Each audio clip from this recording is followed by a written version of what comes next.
Hello, I'm Dave and this is Logan, out once again for a walk in the countryside. Thanks for joining us. Now today we're at the pretty village of Trent in Dorset. It's located about 2.5 miles northwest of Sherborne and 4 miles east of Yeovil. We're very close to the Somerset border. Indeed, up until 1896, the village was actually in Somerset until the border was moved. And we're going to be walking a roughly 5.5 mile circular route. We'll have a start with a look around Trent village itself before heading south close to the Trent Brook stream to the village of Nether Compton, and then we'll continue south to over Compton and then go east to check out the mysterious potato cave before heading back north to Trent via some very ancient tracks. And we've got lots of interesting things to see today. Now I'm filming in the middle of April. It is a glorious sunny spring morning. It's not quite 9 o'clock, a little bit chilly at the moment. Logan's still got his fleece on, he's itching to go, but hopefully it's going to warm up and he can take his fleece off. Should be perfect conditions for walking. Do come along with us. Now, Sir Frederick Trees, in his 1906 book Highways and Byways in Dorset, described the village as, and forgive me, I've got to wear my glasses for this, Trent is a straggling, most picturesque village lying in a valley of orchards. A worn pathway of flagstones leads through the rambling street. It is a village of old stone houses, of thatched cottages and of many gardens with no hint of modernness about it. Any inhabitant of a century ago who could revisit the place would find it but little changed. Right, well we better check it out. So we'll start off with a little wander through the village and I'm going to head initially to the eastern side. Well, we'll begin at the sort of middle of the village, and this is the Trent Memorial Hall, built in 1924 I believe. And then just along from the village hall is the school, built in 1861 by the Reverend Turner. It looks like it's still a school today. There was another much older school at the eastern end of the village that dated back to 1678, and we'll see that at the end of the walk, but that closed and amalgamated with this one in 1878. And just on the corner here, the old almshouses, built in 1845, 1846, again by the Reverend Turner.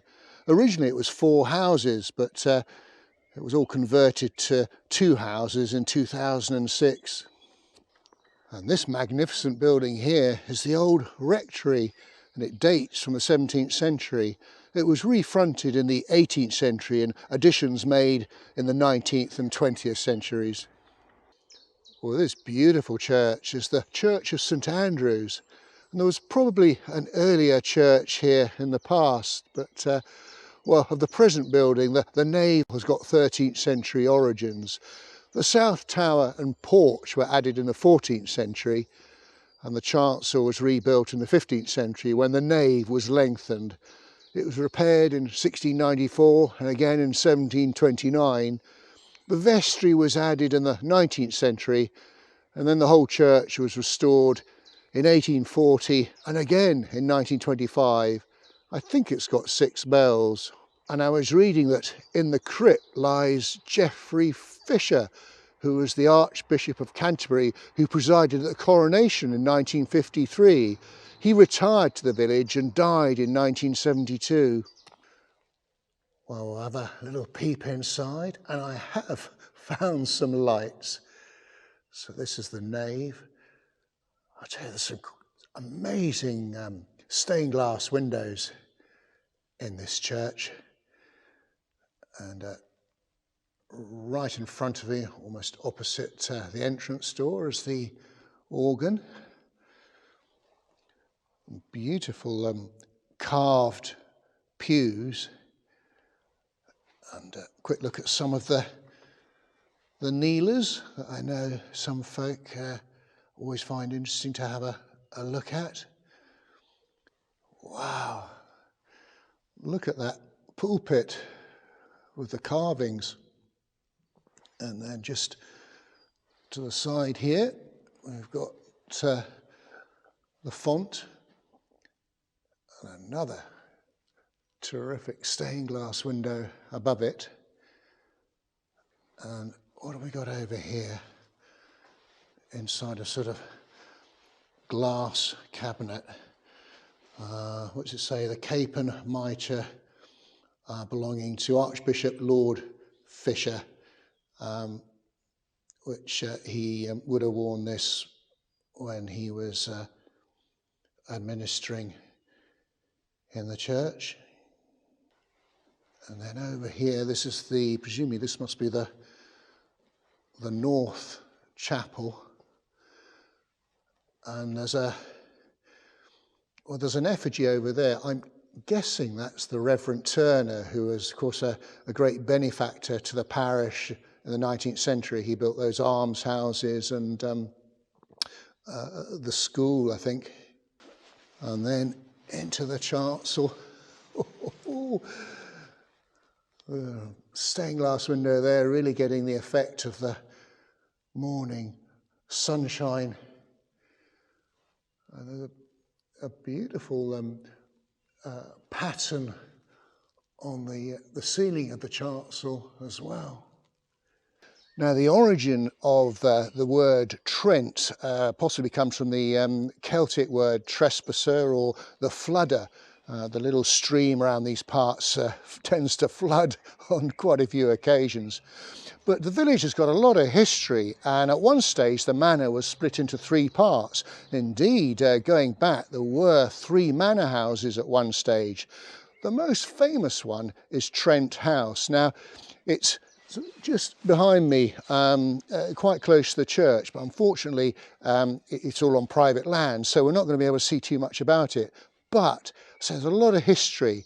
As I say, it's called Trent House, and it's got a 15th century core, and it was altered and extended in the 17th and early 18th century. So there was a big restoration in 1878. In the mid-18th century, it was used as a farmhouse right up until 1864.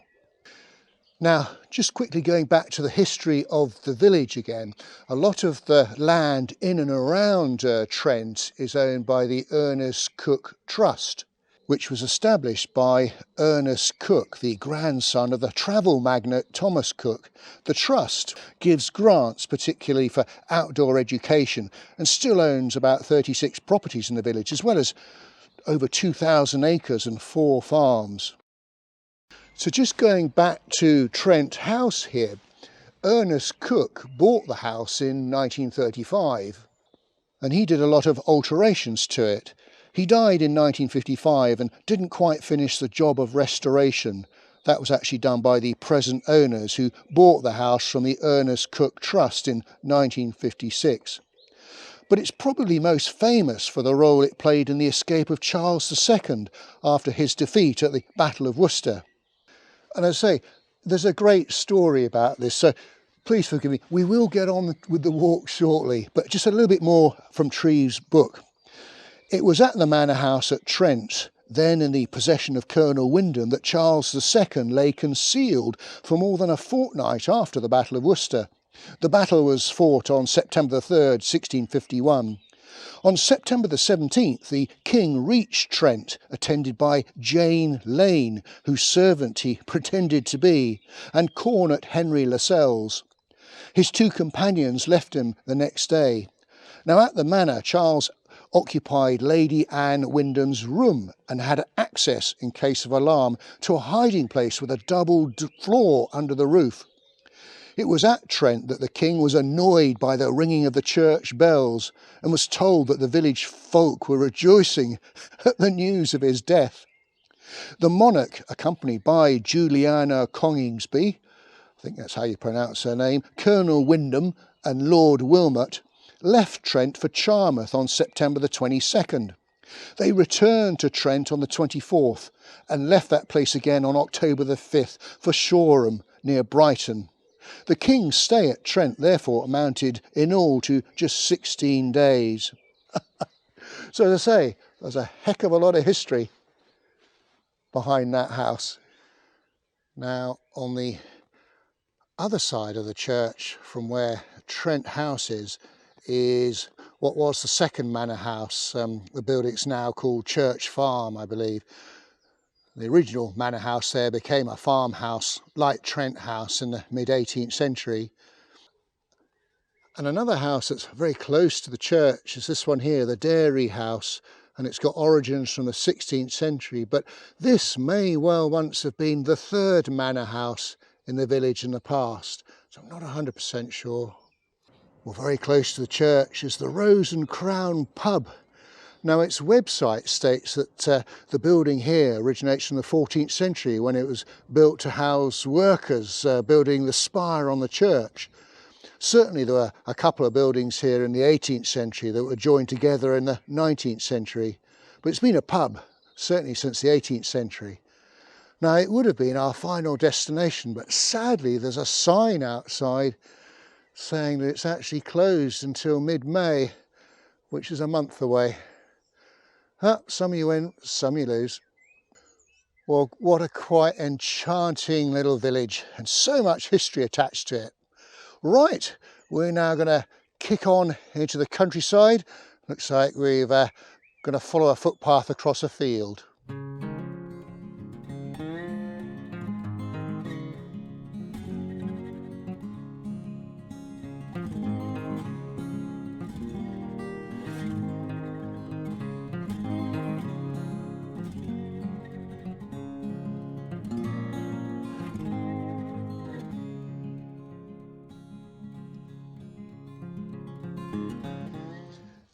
So the first part of the walk, so I've left Trent and we're heading for Trent Mill and then on to the next little village of Nether Compton.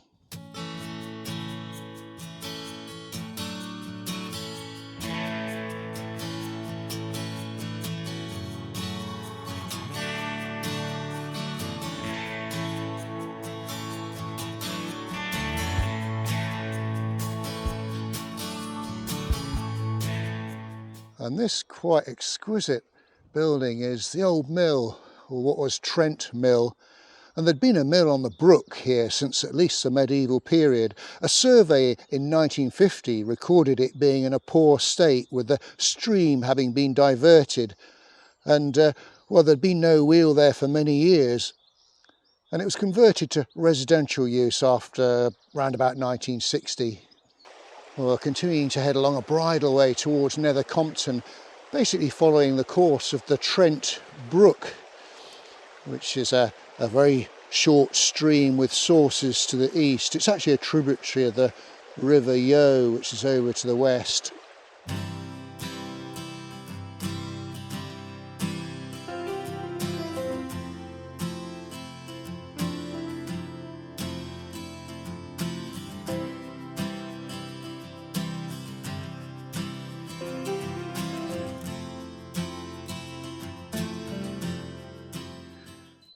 What looks like the wall of a derelict building. It does show on a 1901 map, but I wonder what its history was. Well, we're now into our next little village, the village of Nether Compton. It gets its name from, well, the Compton bit. The Cum is sort of narrow valley and Ton is settlement. The Nether bit, I'm not sure. There is another village further along called Over Compton, so maybe that might be on higher ground, over, and this on lower ground, Nether. I'm not sure. Now the byway, or should I say bridleway that we've been coming along, we did pass the old rectory, very difficult to see, obviously it's all private. That was built in the 1820s. Anyway, let's have a little wander through the village. And this is the pub, the Griffin's Head, which dates to 1599, and it had alterations in the 19th and 20th centuries. Sadly, it's only 10:30, so we can't pop in there for research purposes, which is a shame. A rather sweet little bus shelter. Now I think that may well have been the pump house. Certainly a 1902 map suggests there was a pump house once here. Again, not 100% sure. Wow, some of the houses in this village really are quite gorgeous. Thatched, and a few of them have got sort of roses in front, and all with this really yellowy coloured stone.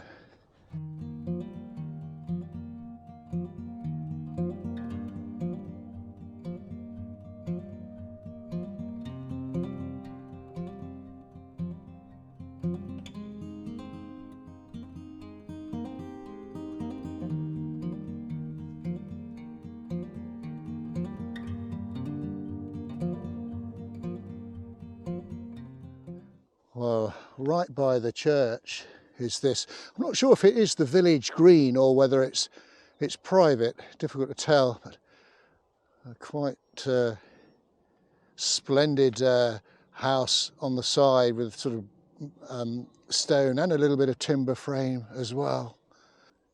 And this is the Church of St Nicholas, looking quite glorious in the sunshine. And it comprises a nave, chancel and south porch. It dates from the 13th century. And in the 15th century, the north chapel and west tower was added. It was restored in 1885 when the north chapel was extended to the east to form an organ chamber and a vestry. I think it's got 5 bells, and I love the sundial on the side of the tower there.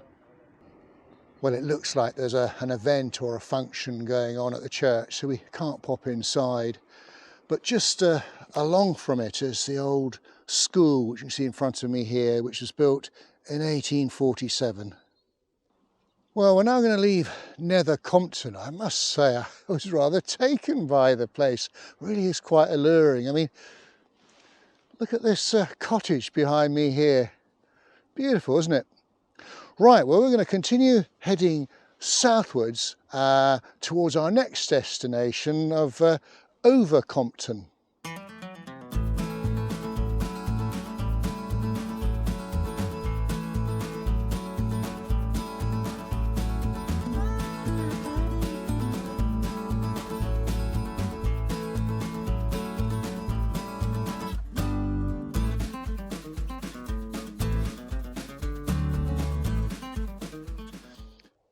Well, I thought we'd have a little pit stop just to catch our breath, a little uphill bit, just to look at this view, looking back over to Nether Compton. Of course, all the fields looking so lush and green and fresh, as they should be at this time of year.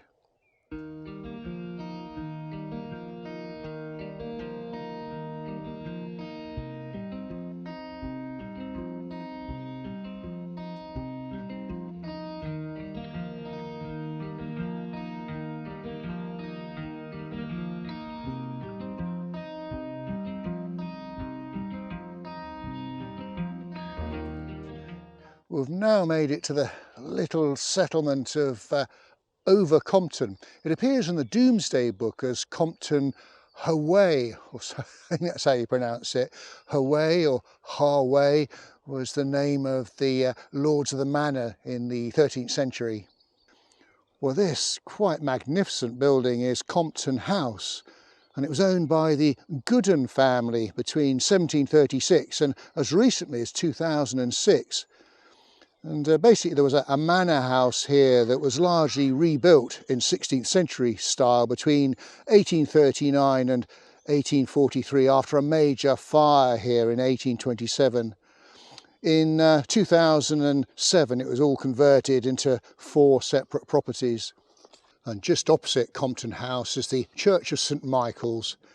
The nave and west tower date back to the 15th century, and the north chapel was added in 1776, and there was a big restoration between 1821 and 1822, and the chancel was restored in 1877. I think it's got 4 bells. Well, we'll have a very, very quick peep inside.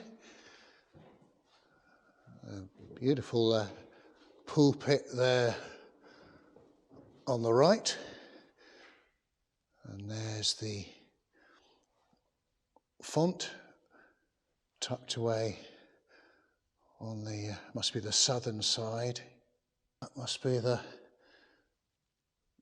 north chapel through there with a beautiful window, and then straight ahead of me the chancel, another cracking stained glass window above the altar. Now, where's the, just trying to think where the organ is. Oh, there we go. Looks as though it's high above a little gallery beneath the bell tower. So a little update on the route. We're leaving over Compton and heading eastwards. And just as you come out of the little settlement, there's this beautiful lake. It doesn't actually appear on a 1958 map, so I'm guessing it's relatively new. Well, I'm continuing to head eastwards through a delightful little bit of wooded area, and I'm keeping my eyes peeled because I need to look out for something called the Potato Cave.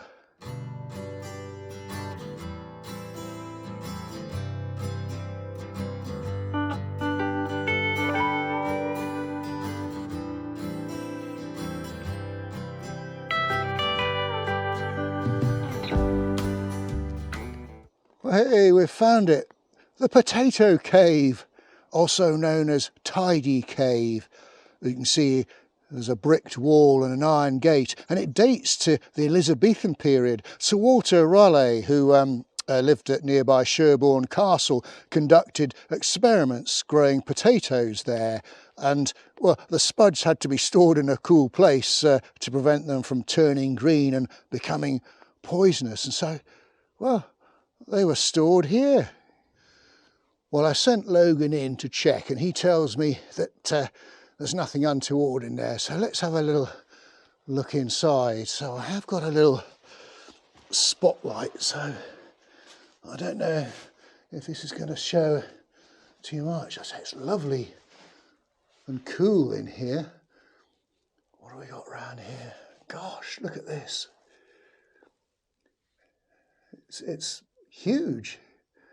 I wonder how many spuds would have been stored in here. Wow, what a fascinating little place. There you go. Now, where's my big brave hound?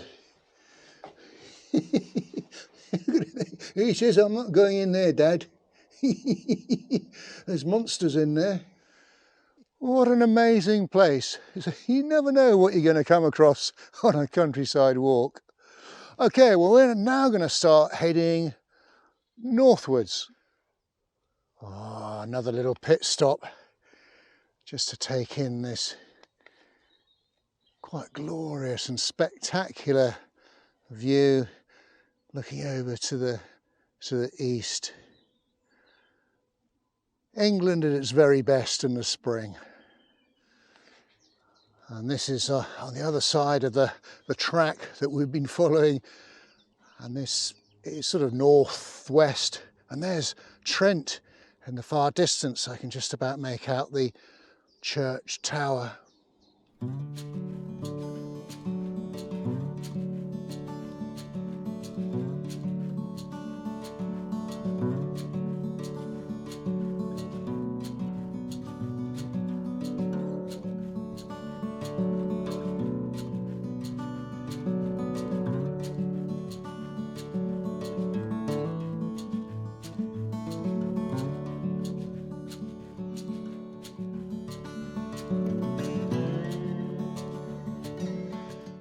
Well, another little update on the route for folk that might be doing this walk. We've been following a couple of really ancient tracks, I think Kitten Lane and Oatcroft Lane. And now we're joining up with an old friend of ours, the Monarch's Way. And we now start heading westwards. The Monarch's Way, of course, that 625-mile long distance path that, well, it commemorates the escape route of Charles II after his defeat at the Battle of Worcester in 1651. And it starts at Worcester and then goes to Bristol and then Yeovil and then Shoreham. Oh wow, look at that field of oilseed rape, looking like a sheet of gold on a day like today.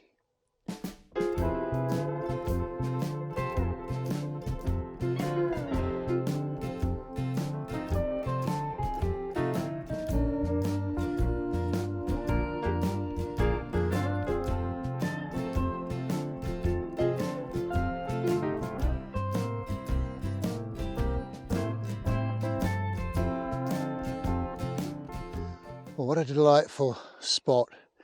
So this is on the Monarch's Way, so very much on the homeward leg now. What a pretty little valley.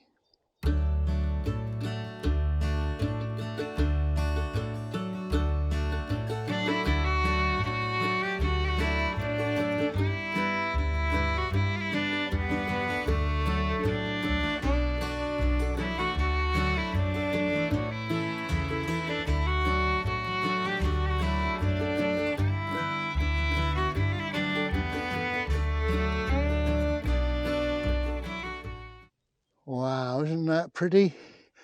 Down farmhouse with the thatch and the white paint, so immaculately looked after. Well, we're nearly at the end of the walk, just about to come back into the village of Trent with this quite exquisite little pond and bluebells over on the side, and just along there is well, I remember at the beginning I was talking about the village school. That was the old school, built in 1678. It was closed in 1878. Right, now we need just to go and find our car. What a perfect spot to cool off after a long walk in the countryside. Well folks, we've come to the end of our walk. We thought we'd do the end scene here by the potato cave. We hope you enjoyed the walk. If you did, please do give us a thumbs up and a like, and do leave a comment, and do check out our Facebook page, Dave's Countryside Walks. So until we meet again, thanks for watching, and cheerio. Good boy. Bad news, I'm afraid. The pub's closed.